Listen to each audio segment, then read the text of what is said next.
Hello and welcome to the Collapse Experiment, where I'm going to go over quite a bit of stuff because it's Saturday.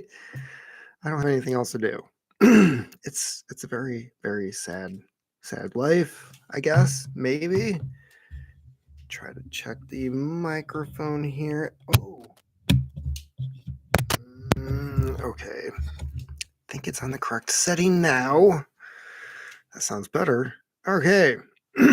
So, the first article I would like to start with, and if you like this content, like and subscribe. I did have 430 followers, which I thought was pretty cool. It's the most I've ever had over the years of being on YouTube. And then it dropped back down to 429. So, not sure what happened there. Maybe I wasn't making enough ramen noodle shorts. I don't know. But, anyways, the first article I have here, which you could possibly find on a website with the same name as this channel with .com at the end. Uh, Watch CDC issues warning about Marburg virus. Now, I was having trouble finding stuff on this before, but it was covered on some small local news outlets. Wasn't really a big story. Yet, here we have the for Disease Control and Prevention issuing a warning about Marburg, which is now on both coasts of the continent of Africa. Several other countries are now stating that they have patients with this virus. Keep in mind, all it takes is a plane trip. That's it. One plane trip, and all of a sudden, everybody is on lockdown again. That's really what they want. There's an election coming up, okay? And in order for the ice cream man to get reelected, they have to have another lockdown because seriously, at this point, we would really have to have some type of, I don't know, mass psychosis, an epidemic of mental illness in order for this guy to remain in office. And I'm not I'm not putting it past this country in order to do something as horribly dumb as that. So yeah, the CDC has issued a warning about Marburg, and nobody's really covering it. So I'm covering it here because if you're watching this channel a few weeks from now, when they start seriously talking about this thing, or the bird flu, or possibly both, uh, you're not going to be caught off guard. You should have plenty of toilet paper. Just saying, if you didn't learn from last time. We also have on this website, Central Bank Digital Currency is the end game. It's a two-part article series that you can find links to. Uh, part one and part two. I'm not really going to go over those. I feel like you can read them for yourselves. And if you're not realizing that this is what they're working towards with massive amounts of inflation, printing money that they have no business printing, taxing the crap out of you, hiring 87,000, was that the number, new IRS agents? I don't think we have 87,000 billionaires in this country. Possibly millionaires. That's not who they're going after. So, yeah, 71 Chinese military aircraft crossed Taiwan Strait median line to kick off 3-day encirclement drills. If I recall, this is where they also are sending the Navy out and boarding vessels going to Taiwan to see and make sure no weapons or anything useful. Nothing useful is probably allowed to get to Taiwan at this point. This is essentially a siege. And while it says 3 days, it's kind of like what is it? 12 days to flatten the curve. This is their 12 days to flatten the curve. It's not going to be 12 days. China has begun 3 days of military drills around Taiwan and in the Taiwan Straits as a direct response to Taiwanese President I'm going to butcher the hell out of that name, meeting with U.S. House Speaker Kevin McCarthy in California held days ago. Parts of the drills are expected to extend up to 12 days. I have not read this article before. So when they say 3, it's usually, at least with our government, if it's a temporary program, it will still exist 100 years from now. Wall Street Journal notes that this is what greeted the return of the president to her home. Hours after President returned to Taiwan on Friday night, Chinese Maritime Safety Authorities said the country's Navy planned to conduct 7 live fire exercises over the course of 12 days. Yeah. Off the coast of Fujian province, which faces Taiwan, starting Saturday morning. So they're trying to instigate some type of reaction so that they can say, hey, these people are on this island are dangerous and crazy, and we're going to go and re-educate them. While the Wednesday meeting with McCarthy was presented by the Allies as a show of democratic solidarity, they don't really believe in democracy. That's just a freaking joke. Beijing had warned of resolute measures while deploying an aircraft carrier strike group off the self-ruled island coast. Early Saturday, China launched live fire combat readiness patrols until April 10th. According to the statement from the People's Liberation Army Eastern Theater Command, the drills are called United Sharp Sword. All right. That's how they want to talk about their dicks. That's up to them. And expanding scope from north to south of the island, utilizing air, sea, and particularly airspace to Taiwan's east, the statement indicated. The east, huh? That's weird. Not like they would be trying to clear a spot to, I don't know, move in without any type of opposition. The drills have already involved on Saturday a whopping 71 Chinese military aircraft crossing the sensitive median line of the Taiwan Straits. Yes, I do believe this is related to another article I have posted on here, and there's quite a few tweets, pictures of the drills taking place. We've got, let's see here, new video on the first day of the PLA encirclement drills around the island of Taiwan include participation of J-16 fighter jets, Y-8 anti-submarine aircraft, some bombers, frigates, and 15 conventional ballistic missiles. Okay. So yeah, they're going all out in a show of force, and this doesn't include their hypersonic missiles that they have, and we really don't. So yeah, we like to claim we have hypersonic. I think it's is it supersonic is what we have, which is like 3 times the speed of sound, but they've got stuff that's up to 5-6 times the speed of sound. We can't shoot any of that down. So yeah, they're tinkering around with old toys to flex what they have. So that is happening. Okay, U.S. blindsided by Saudi-Iran normalization, CIA director. Well, kind of saw that one coming, didn't we? No, nobody saw this coming. There has never, ever been a peace deal between these two countries. One is Sunni, the other is Shia. They hate each other, but apparently they hate somebody else even more, where they're like, yeah, I'll work with you because those Americans. CIA Director William Burns visited Saudi Arabia earlier this week to express frustration over Riyadh's surprise normalization deal with Tehran. You know things are bad when the CIA director himself goes to a country. And I have a feeling that him actually leaving the office and going overseas to meet with these people is kind of his way of saying, like, don't blank with us because we will delete you. That's usually how the CIA works. But anyways, That peace deal was brokered by Beijing.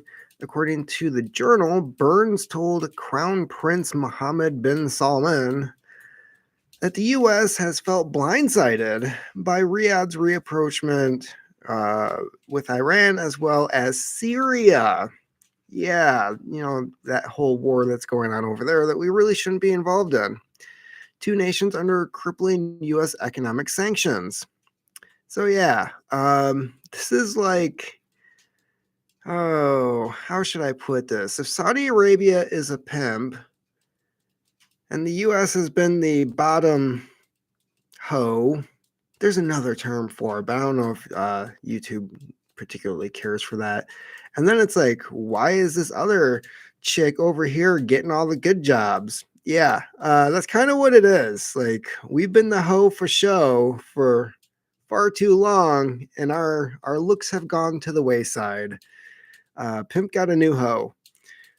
Following the deal with Iran, Saudi Arabia is poised to normalize with Syria. Riyadh is expected to invite Syrian President Bashar al Assad to the Arab League summit it's hosting in May. Oh, that's grand. That's quite amazing. How is this happening? Well, when you got a guy in diapers running the country, nobody takes you seriously. The Biden administration is against regional countries upgrading ties with Syria as it prefers to keep the country isolated as U.S. policy. Because there's no innocent civilians being hurt by that at all. Not that they ever give a crap about that. A U.S. official told Reuters, that Burns also discussed intelligence cooperation with Riyadh. The director reinforced our commitment to intelligence cooperation, especially in areas of counterterrorism. I'm sorry, but you're focusing on counterterrorism with Americans in your own country. It really doesn't look like you're concerned about, oh, I don't know, jihadists at the moment. You're too busy trying to get rednecks high around campfires and drunks so that they say stupid shit and you can put them in solitary confinement. What part of that sounds like you really give a crap about counterterrorism from the Middle East? If you, as Dave Smith says, if you want to know who our next enemy is going to be, look at who we're funding. Also on Thursday, Saudi Arabia and Iran's foreign ministers met in Beijing. Oh, that's nice.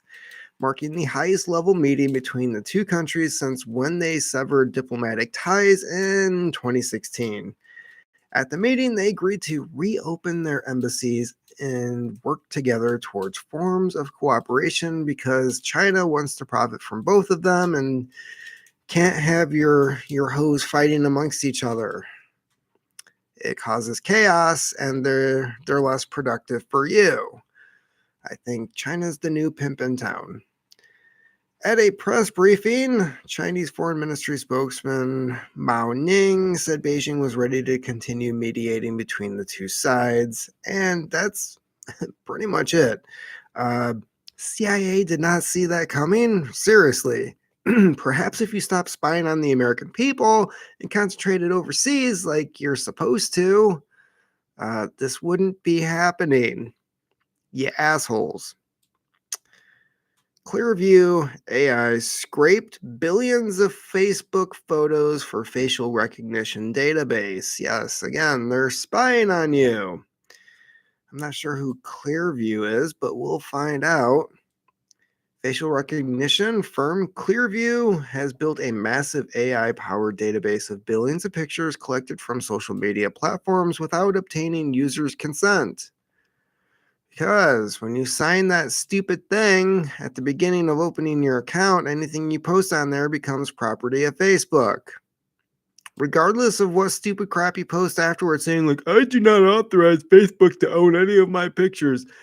You're not a lawyer. It's a dumb post. Stop doing it. Just don't use Facebook. Don't use Facebook. Come on. In late March, Clearview AI CEO Houn Ton That, what is he?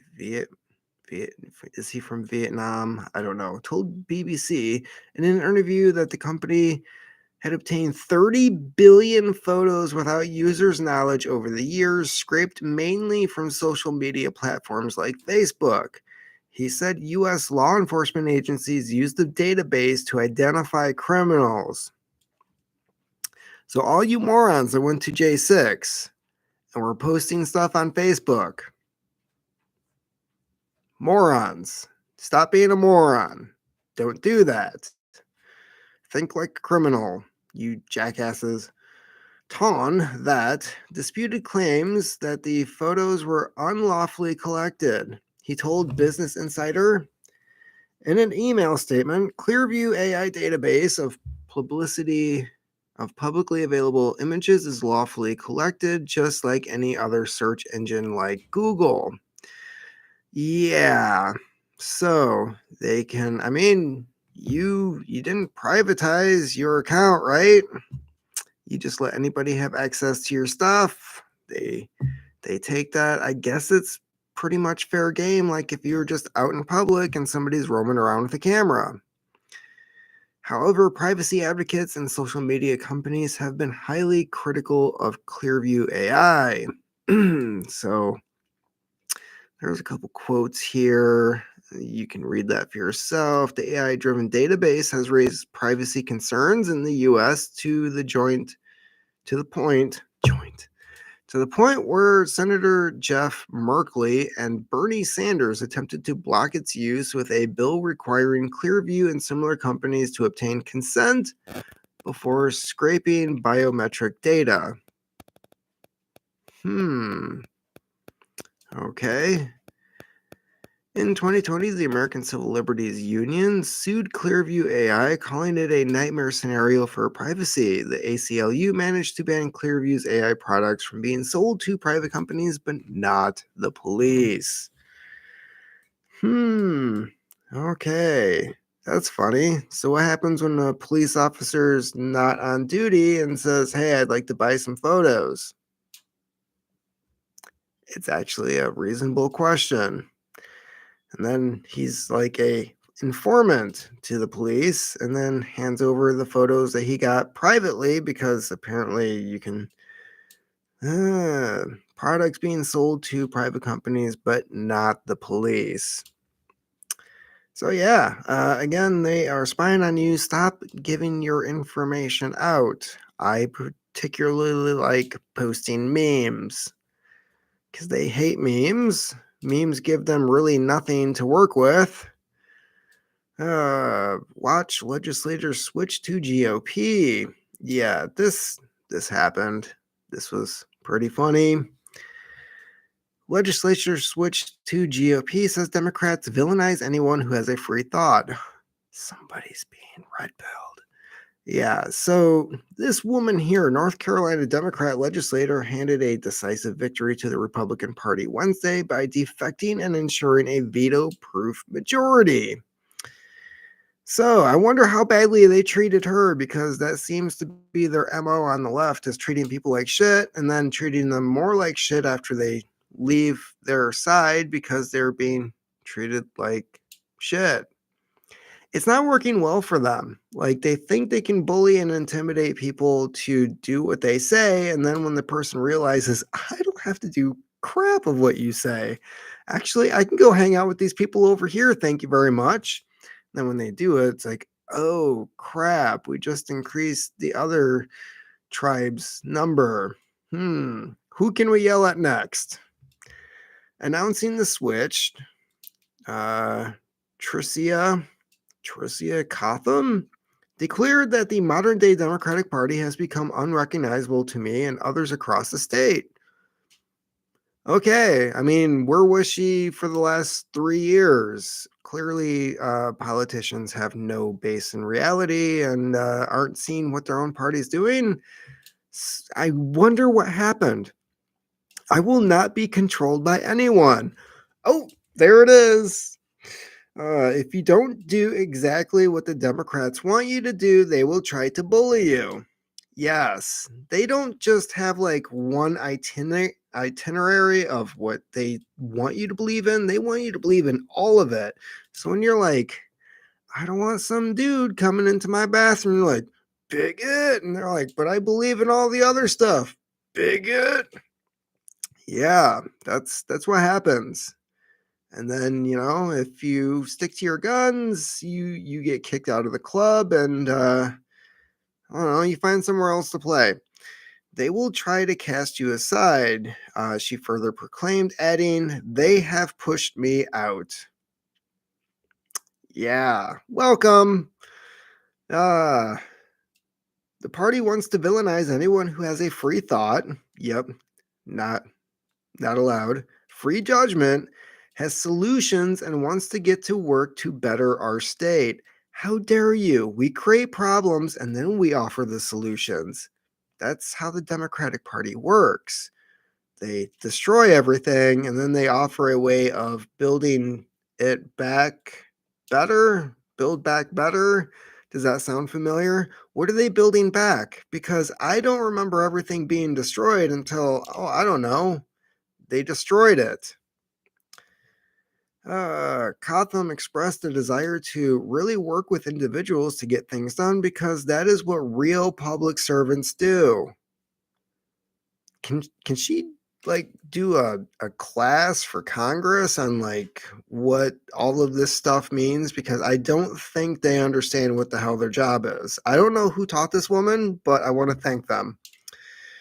Cotham went on to explain that one factor that influenced her decision to switch parties came after she was heavily criticized and verbally attacked for using the American flag and praying hands emoji on social. You shit on her in social media to the point where she changed parties. Do you not see what you're doing? Yeah. Keep it up. I'm serious. No, this is working. This is totally working. You want to shit on people online to the point where they switch parties? Keep doing it. It's working, right? You don't want her in your party. You don't want anybody like that in your party. How about you piss people off enough to where your party doesn't exist anymore? That would be great. Cotham claimed that Democrats have been blasting me on Twitter to calling me names, coming after my family, coming after my children. Yeah, I wouldn't be switching parties. I'd be busting heads. You don't blank with my kids. Sorry, not sorry. You've been warned. You come after my kids, I will get onto a plane, head to your house, and take a baseball bat to your freaking skull. So, yeah, you leave the kids out of it. Come to my kid's school like the trans person, and hopefully you get turned into a folding chair like the last hoe that did that. I'm still the same person, and I'm going to do what I believe is right and follow my conscience. Well, hopefully you're not bringing those horrible ideas with you. The Republican Party really doesn't need that. They need somebody who's actually willing to work because basically the Republican Party at this point is just a bunch of welfare queens, and they have been for quite a while. They really just go along with whatever the Democrats say, but they're like, whoa, whoa, whoa.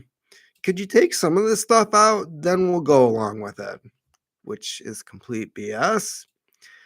The switch says a lot about the state of the Democratic Party, given that Cotham has hardly a traditional is hardly a traditional conservative, having served in the legislature as a Democrat for 5 terms from 2007 to 2016 and as one being reelected as one this year. So wow, she's done 5 terms and got reelected again. So as documented by New York Times, Cotham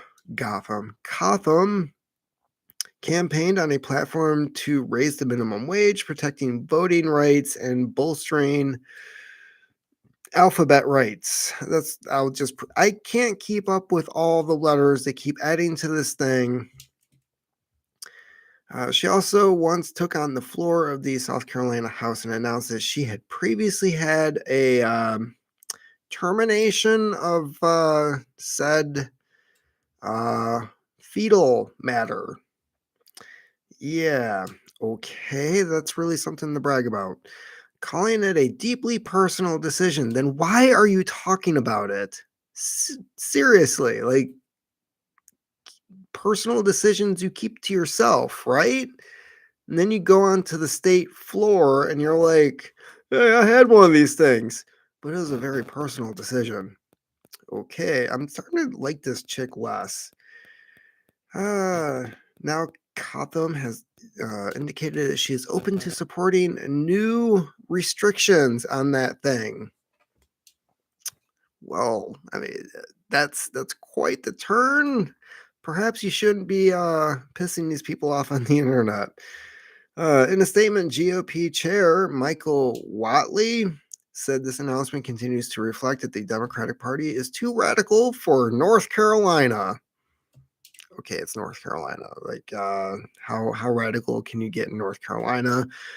Don't don't say hold my beer and do something radical in North Carolina. I'm just saying, like, it doesn't sound like the most extreme state. It's probably like drunk driving is like an extreme there. I don't know.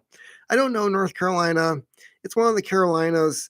It's just you never really think about anything coming out of there, right? It's not like Florida Man articles where it's like North Carolina man did this stupid thing. The values of the Republican Party align with voters and the people of Mecklenburg County should be proud to have her representative in Raleigh. So, yeah, this woman changed parties because people were being jerks online. Lessons not learned. They will continue to be jerks online. Keep up the good work. Switch more seats. Oh, did the FBI downplay? Okay, so this is conspiracy theory stuff. I've been finding and coming across a lot of articles about the Las Vegas event a few years back. You know, the one where there was like a country concert and some guy ruined the party? That one. Pentagon searches for whistleblower. This is actually quite the big story. I do have a few. Let's see here. Yeah, I've got a few articles covering this. So, what I'm going to do, I'm going to cover this one first, which is about Greg Abbott. Because this is a story I learned quite a bit about earlier today while I was at work, waiting to work at work. Saturdays are very weird for me.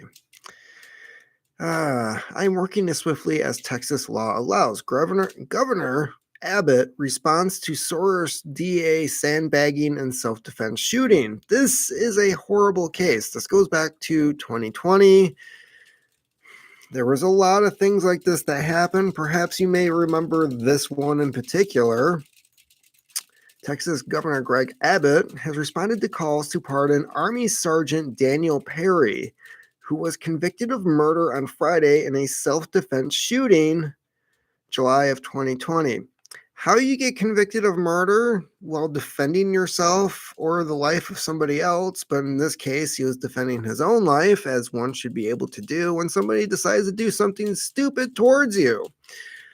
I am working as swiftly as Texas law allows regarding the pardon of Sergeant Perry, Abbott tweeted, along with a longer explanation that, unlike the president or some other states, the Texas Constitution limits the governor's pardon authority to only act on a recommendation by the Board of Pardons and Parolees. Well, hopefully they don't have people in those positions that are, I don't know, woke, maybe, because this guy definitely should not have been convicted.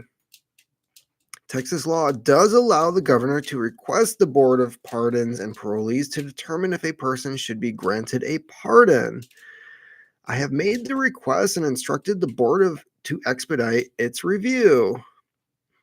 Yeah, and then there's tweets, and odds are with these articles, the tweets are pretty much exactly like what the article already said, so I will skip those. A jury in Travis County, Texas, found Army Sergeant Daniel Perry, 33, guilty of murder on Friday, nearly 3 years after he shot a BLM protester, rioter. Let's correct the language here. This guy was participating in a riot. who had a history of threatening people with rifles. So this guy did this repeatedly, and he did it to the wrong person. I'm not, I'm thinking that's not murder. I'm thinking this guy was, I don't know, kind of like the Kyle Rittenhouse part where he said, shoot me N-word, shoot me, blah, blah, blah. That whole confrontation where the guy was asking Kyle to do the thing that Kyle ended up doing because the guy did something stupid. It's kind of like that. This guy went around, he has a history of threatening people with rifles. And he didn't think he was going to be. Wow. After a Soros funded DA withheld nearly 100 pages of exculpatory evidence from the grand jury, according to the lead investigator in the case. Okay, this guy, like, this doesn't need to go before a board of parolees and pardons. No, like, this case needs to be thrown out. The judge needs to go and say, like, yeah, the jury decided this way, but due to the fact that they withheld 100 pages of evidence, you're free to go, sir. That should be how it goes, but that's not how things operate because the judicial system in this country, quite frankly, has gotten really shitty over the years. What the hell? While driving for Uber, Perry shot protester Garrett Foster during a July 2020 protest. Protest. No, this was a riot. Get it right. Uh, let's see here. Other rioters surrounded his car after Foster raised his rifle at Perry. The army sergeant shot and killed Foster, then called the police to report what happened. Why is it that calling the police after you legally defended yourself turns out to be a really freaking horrible idea? So you're following the law. You're following the law. You continue to follow the law. And then they're like, hey, you broke the law. We're going to now send you to prison for life because some dude decided to basically end his own by doing something stupid to the wrong person. That's pretty messed up. So yeah, Perry told police he shot in self-defense, which both the Austin Police Department and the lead detective in the case agreed with, concluding it with justifiable homicide. Okay. Oh, look at that. There's a photo of him raising his rifle at the car. Weird. There is a photo of the dude raising his rifle at the car, but apparently that wasn't good enough. Then Soros DA Jose Garza stepped in and instructed lead detective David Forget to remove exculpatory information that I had intended to present to the grand jury during my testimony. Wow, okay. So how is this legal? I'm pretty sure it's not. Daniel Perry's case. Read the affidavit from the lead detective claiming that the Soros DA directed him to remove information that I had intended to present to the grand jury during my testimony. This detective believes the Soros DA acted criminally. Now, who should be going to prison for life at this point? Probably not the defendant. Uh, I don't know how these people. He'll end up like possibly resigning, maybe, but then he'll end up with a higher paying, better job somewhere else because failing up is what you do when you're on the left. I firmly believe the district attorney's office, acting under the authority of Jose Garza, tampered with me as a witness. Because they did, obviously. Here's the video from the night. Daniel Perry, an active duty Army sergeant, lawfully defended himself against a BLM rioter with an AK 47 before having his right of self defense made illegal by a Soros funded DA. Yeah. At some point, they continue to do this stupid stuff. People just aren't going to, I don't know, turn themselves in, follow the law. when you try to prosecute these people, they're going to fight back and it's not going to be legally. This is how you destroy a country because obviously this is not a law for everyone. This is a law for them, not them. We have two countries now. The case has sparked a debate over Texas Stand Your Ground law, which allows the use of deadly force against someone if they feel that their life is in danger.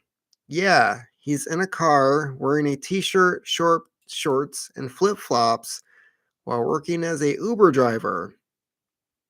And all the eyewitness testimonies, from my understanding in the court case, lied. Oh, he was speeding up at us. No, the video clearly shows him slowing the car down because a paraplegic was being helped across the street and he got a rifle pointed at him for being nice. I don't know. I don't know how that works. What is wrong with these people in particular, but yeah, not exactly the right guy to. They messed around and they found out. Let's see here. According to the prosecution, witnesses, so BLM Antifa, said that Perry seemed to drive threateningly into the crowd before shots were fired and that his actions seemed intentional. You're burning places down, breaking windows, threatening people in their cars. What did you think was going to happen? This is like Bob getting shot in Fight Club and then Edward Norton going like, "You're blowing up buildings? Like, what did you think was going to happen?" Yeah. Now, people are calling on Texas Governor Greg Abbott to pardon Perry. Yeah. As they should. Self-defense is illegal in Texas. How a Soros-funded district attorney overrode law enforcement to prosecute an innocent man. Yeah, he needs to. What Abbott needs to do at this point is open an investigation on the prosecuting attorney to see if he did something wrong and then put his ass in jail.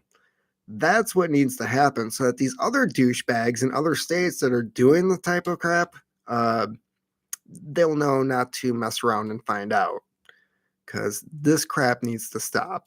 How about you just follow the law? Could you do that? Could you just follow the law, which is your job? I don't know why it's so hard for you to just do your job, but apparently doing that and doing it right is just not happening. I don't know. I don't know why. So yeah, another story that has popped up is over 100 more classified documents appear online. US secrets from Ukraine to Middle East to China. So yeah, and well, I'll get to that one, but I'm going to start with this one because this is probably a better summary. Pentagon searches for whistleblower. That was my headline title, not somebody else's. Pentagon investigation alleged classified documents circulating on social media of US and NATO intelligence on Ukraine. Yeah. Apparently there was some leaked stuff about things aren't going well in Ukraine. Who would have thought? The Pentagon is investigating what appears to be screenshots of classified US and NATO military information about Ukraine circulating on social media, a Pentagon official told CNN. CNN has reviewed some of the images circulating on Twitter and Telegram, but is unable to verify if they are authentic or have been doctored. Yeah, if they're looking into it, they're real. US officials, stupid pop ups, say the documents are real slides, part of a larger daily intelligence deck produced by the Pentagon about the war, but it appears the documents have been edited in some places. No, I do believe what the Twitter post is saying, because I did see the actual Twitter post. They're pointing out the fact that the numbers were doctored. that in some slideshows presented, it showed the actual numbers, but then when it was released elsewhere, they tend to drop zeros, which put a, instead of 17,000, it's like 1.7, things like that. Pentagon Deputy Press Secretary Sabrina Singh would not weigh in on the document's legitimacy. Well, they already just said that they are legit. Okay. But said in a statement that the Defense Department is aware of the reports of social media posts and the department is reviewing the matter. The advisor to the head office of the president of Ukraine said on his Telegram channel he believes the Russians are behind the purported leak. No, it's probably somebody in the Pentagon that's like, this whole war is a bad idea, and if I can leak some stuff out, maybe they'll change their tune. The documents that were disseminated are inauthentic and have nothing to do with Ukraine's real plans. Okay. And are based on a large amount of fictitious information. They're real. This is code for it's real. Please don't look at it. It makes us look bad. That's what that means. The emergence of the documents, whether genuine or not, have highlighted focus on when the planned Ukrainian counteroffensive will begin, which is a horrible freaking idea. And what, if anything, either side knows about the other's preparations for it. Isn't Russia also planning an offensive maneuver in the spring? So yeah, more people are going to die for I don't know, the sake of us thinking we have bigger PPs than we do, because we keep preventing the peace talks. Like, we sent Boris Johnson over there to be like, hey, you don't want to do that. Yeah, that guy went running over there saying like, no, this is a bad. It's they could have already stopped this war. I'm just pointing that out. One image that has been circulating on Russian Telegram channels and was reviewed by CNN is a photo of a hard copy of a document titled U.S. Allied and Partnered UAF Combat Power Build. The document, which is from February and marked as secret, lists the amounts of certain Western weapon systems that Ukraine currently has on hand, estimated delivery of additional systems, and the training Ukraine has or is expected to complete on the systems. So yeah, not exactly the type of thing you want getting leaked out, but for some reason we have this weird history of telling our enemies what exactly we're going to do before we do it. I never understood that one.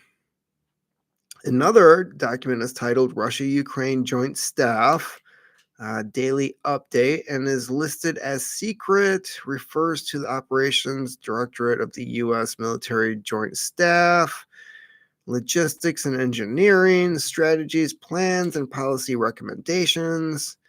The date of the document, 370 days after the first day of the Russian invasion. So it's been well over a year now.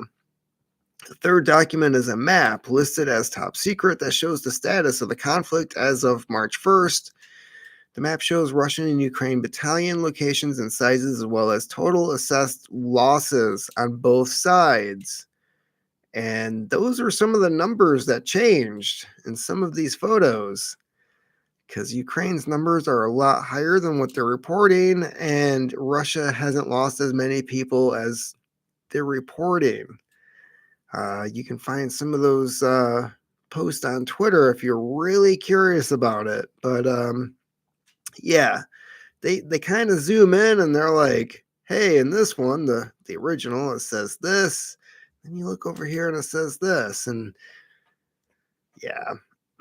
Anyways, Russian losses are actually far higher than the 1617 killed in action listed on the documents, officials said. The documents also say that 61 to 71,000 Ukrainians have been killed in action, a number that officials said also appeared edited to be higher than actual Pentagon estimates. So these are official documents that aren't real. Like, So they're looking for the person who leaked these, but at the same time, they're saying that they're fakes. Get your story straight. The fourth document is a weather projection. Nobody cares about the weather. The New York Times, which first disclosed the Pentagon's investigations, reported that some of the images circulating online described intelligence that could be useful to Russia, such as how quickly the Ukrainians are expending munitions used in U.S. provided rocket systems. So, yeah, this is a big boo boo for the Pentagon, especially. Doesn't really help Ukraine at all. And let's see what the actual over 100 more classified documents appear online. So I think this is an update to what I just read because this also includes the Middle East and China. That's awesome. Two other regions where we'd like them to know what we know. No, we don't.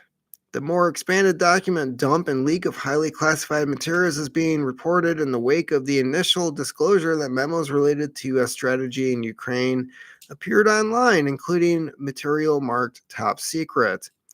This time, the leak appeared more expansive. A new batch of classified documents that appeared to detail American national security secrets from Ukraine to the Middle East to China surfaced on social media sites on Friday, alarming the Pentagon and adding turmoil to the situation that seemed to have caught the Biden administration off guard.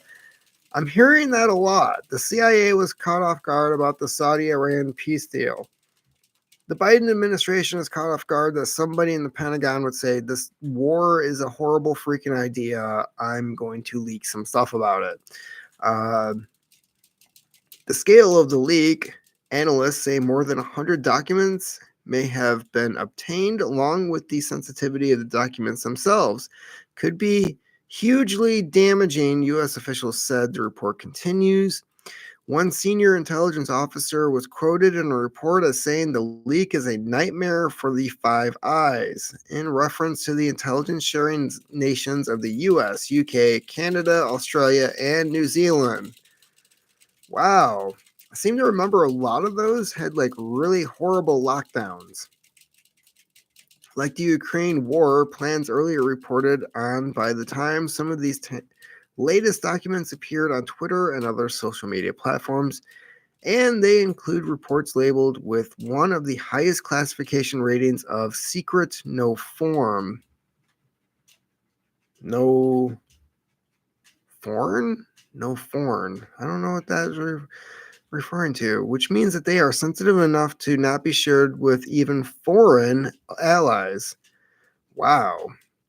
Interestingly, the New York Times notes that one intelligence slide, which is circulating, features an alarming assessment of Ukraine's faltering air defense capabilities. Because that's true. But these leaks, some of which actually appeared on a Discord server devoted to discussing Minecraft and other unusual places, include more than the initial content on Ukraine war planning. The report quotes one analyst who warns that this is likely the tip of the iceberg and that more major leaks are coming or possibly have already happened, and something which could begin to rival the Pentagon Papers of the Vietnam War era. I think I have a copy of that actually. The Pentagon Papers. But the leaked documents appeared to go well beyond highly classified material in Ukraine war. Sensitive briefing slides on China, the Indo-Pacific military theater, the Middle East, and terrorism. A former senior Pentagon official, Mick Mulroy, was also quoted as saying that this could possibly hinder Ukrainian military planning, given that many of these were pictures of the documents, and thus it appears that it was a deliberate leak done by someone that wished to damage the Ukraine, US, and NATO efforts. This assessment suggests a leak from inside Allied forces, not from a foreign adversary, even though the U.S. officials are accusing Russian-linked entities online of being the chief spreaders of the leaked documents. I think it's just Twitter, honestly, not actual Twitter. I think it's just people on Twitter. U.S. officials were also warning that some of the documents may have been digitally altered to fit a more pro Kremlin narrative. No. Nope, sorry, I'm not buying that one. You've been lying to us quite a bit about what's going on over there, and just not buying it anymore.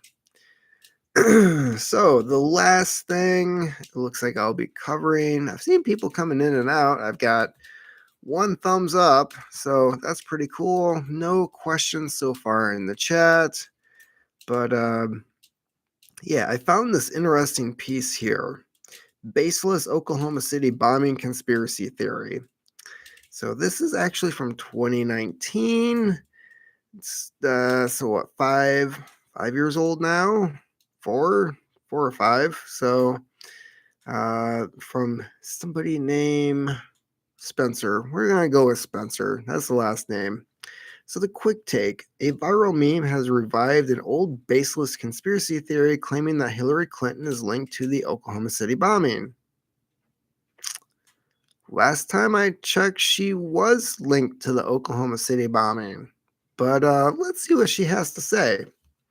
Or he. I don't know what this for. Saranac? Saranac. That's a first name? Okay. The full story. An old conspiracy theory from the 1990s has gotten a 21st century update. It's now spreading on Facebook as a meme. Yeah, sorry, but it's pretty well known she was connected to the bombing. The theory suggests that then First Lady Hillary Clinton was involved in the 1995 Oklahoma City bombing. In all, 168 people died after anti-government extremist Timothy McVeigh detonated a homemade bomb. Homemade. Yeah, I highly doubt that. That was inside of a rented truck that he parked outside of the Alfred P. Murrah Federal Building in downtown Oklahoma City. The claim, which has been around since the bombing happened, I wonder why, has now been distilled into a meme with a picture of the aftermath of the blast that says, reminder, this building in Oklahoma City was blown up and destroyed just 4 days before Hillary Clinton was to be indicted on the Whitewater scandal. All documents lost. That's true. Because for some reason, the documents were housed there, even though her husband was the governor of Arkansas. Why they were stored in Oklahoma City, I don't know. But there's no evidence to support this claim because it was blown up in the building. That was the whole point. You just made our argument. That's true that Bill and Hillary Clinton were investigated in the 90s for their involvement in a failed real estate development project known as Whitewater. But there's no indication that Hillary Clinton is going to be indicted 4 days before the bombing happened. In fact, she was interviewed as part of the Whitewater investigation 3 days after the bombing occurred. Yeah, in which case she could just say whatever she wanted to say because all the evidence to the contrary was gone. Oh, they also like to leave out the fact that Bill was being investigated too because the CIA was flying in cocaine from Central America into Arkansas. Yeah, during the 80s when he was governor. I had no idea that was going on. I was busy chasing my secretary around. Yeah, so let's see what other interesting stuff they have to say about this. After the bombing, the couple who had invested in Whitewater with the Clintons, Jim and Susan McDougal, were indicted and convicted on charges for financial transactions that weren't related to the development deal, but were uncovered during the course of the investigation. Huh, that's weird. I wonder why they went to jail instead of somebody else. These charges were filed in the Eastern District of Arkansas, near where the Whitewater property was located. Government officials denied that any documents related to the Whitewater investigation were located in the Oklahoma City building that was bombed, according to a 1995 Washington Post article about such conspiracy theories. Really? Because I've got a book next to me that talks about, I don't know, federal agents going in and out of the rubble, removing boxes of documents instead of helping find people who were buried alive. Those documents seem to be pretty important. According to a state government report issued in the aftermath of the bombing, the Murrah building had regional offices for the General Services Administration, Department of Health, Human Services, Department of Transportation, Social Security Administration, the General Accounting Office, now called the Government Accountability Office, Army Recruitment, the Veterans Administration, U.S. Customs, Department of Housing and Urban Development, the Department of Defense, Marine Corps Recruiting, Department of Agriculture, the Drug Enforcement Administration, Secret Service, and the Bureau of the ATF. It also had a credit union and daycare center, which 19 children died in the explosion. There's no mention in that report of the Department of Justice having offices in the Murrah building. Then why so many boxes of documents? And why were they so important? Why were they taken out before people who were buried alive? That is something I would like to know more about. Yeah. So let's see here. I'm gonna actually try to find that because this really kind of pisses me off. Let's see here. I'm going to look and look and look. Hopefully not have that much dead air. But yeah, there was the mulled over the conversation. Let's see here. And this, by the way, is the Medusa file 2, which has quite a lot of information here about a lot of these things. And there was a section in here talking about the people who went in and took out the boxes of documents. Then after the Oklahoma City bombing, the Democrats' anti-terrorism bill. Yeah, so the other day, I'm listening to this live feed on Twitter, and this guy was saying that he didn't think that any bills were passed after the Oklahoma City bombing, or at least that he could recall. Well, yeah, there was the anti-terrorism bill. That one was passed, and there's also the assault weapons ban. That one was passed, which is funny because I don't remember Timothy McVeigh using an assault weapon. But then the Oklahoma City bombing happened. The Democrats' anti-terrorism bill, which had been stagnant until then, all of a sudden shifted to the fast track to give the government even more power. Clinton, seeking to expand the government's power after the Oklahoma City bombing, stated that, "I don't think we have to give up our liberties, but we do have to take more seriously threats to our liberties." So, yeah. And then there's actually another bill it looks like they were trying to put together to prohibit the formation of private paramilitary organizations. This one didn't pass, but it was something that they were trying to push forward, which is not cool at all. So, yeah. Clinton seizing lambasted talk radio. More stuff about the militias.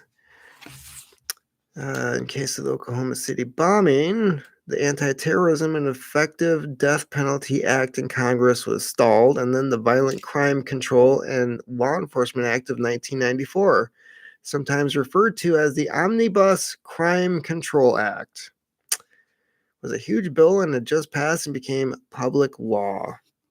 Let's see here. The public copy was an inch thick and covered dozens of topics in the proposed laws.